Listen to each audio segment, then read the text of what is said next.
Assalamualaikum warahmatullahi wabarakatuh. Alhamdulillahirabbil alamin. Wassalatu wassalamu ala asyrafil anbiya'i wal mursalin wa ala alihi wa sahbihi ajma'in. Amma ba'du.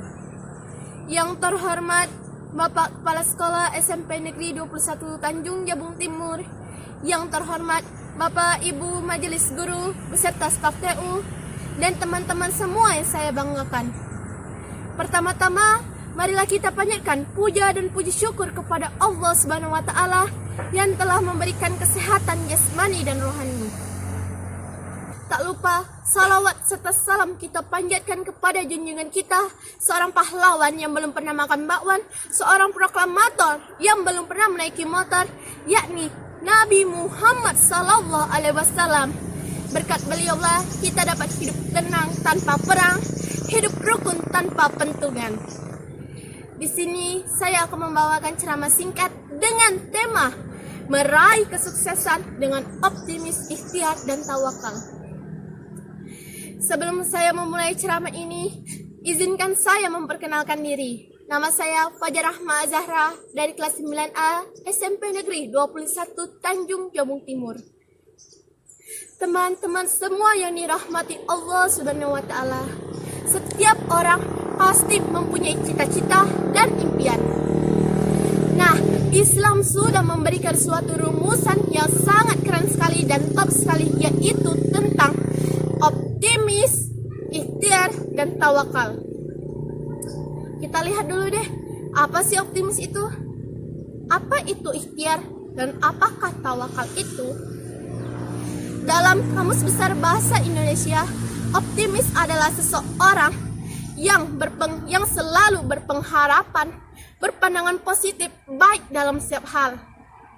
Sedangkan ikhtiar adalah usaha seorang hamba untuk memperoleh apa yang dikehendakinya. Dan sedangkan tawakal adalah menyerahkan diri sepenuhnya kepada Allah Subhanahu wa taala dalam menunggu atau menghadapi hasil suatu pekerjaan atau menanti akibat dari suatu keadaan. Dalam Al-Qur'an banyak ayat-ayat yang terkait dengan optimis, ikhtiar, dan tawakal. Salah satunya Quran surah Az-Zumar ayat ke-53. Dan ini bunyinya.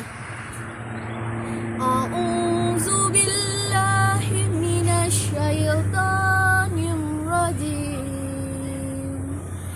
Bismillahirrahmanirrahim. Qul ya ibadiyallazina asrafu ala anfusihim la taqnafu min rahmatillah. Innallahu yaghfiruz dzunuba jami'a. Innahu huwal ghafurur rahimin. Sadaqallahul azim. Dan ini artinya, aku berlindung kepada Allah dari godaan syaitan yang terkutuk dengan menyebut nama Allah yang Maha Pengasih lagi Maha Penyayang. Katakanlah, wahai hamba-hambaku yang melampaui batas terhadap diri mereka sendiri, janganlah kamu berputus asa dalam rahmat Allah. Sesungguhnya Allah mengampuni dosa-dosa semuanya.